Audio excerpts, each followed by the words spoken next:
We believe that giving brings minimum a tenfold good deeds. Conversely, one should remember that causing pain to others can also return tenfold.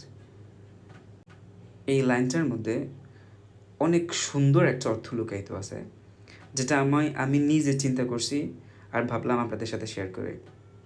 সেটা হয়েছে, we believe that giving brings minimum a tenfold good deeds. Conversely, one should remember that causing pain to others can also return tenfold. আমরা বিশ্বাস করি আমরা যদি কোনো কিছু দান করি তার সর্বনিম্ন 10 গুণ হয়ে ফিরে আসবে। অন্যদিকে আমাদেরকে এটাও মনে রাখা উচিত, যদি আমরা কাউকে কষ্ট দিই তা যদি 10 গুণ হয়ে ফিরে আসে। সো প্লিজ কাউকে কষ্ট দিবেন না, বা আপনি যদি সঠিক থাকেন ওখান থেকে চলে আসবেন, কষ্ট দেওয়ার দরকার নাই।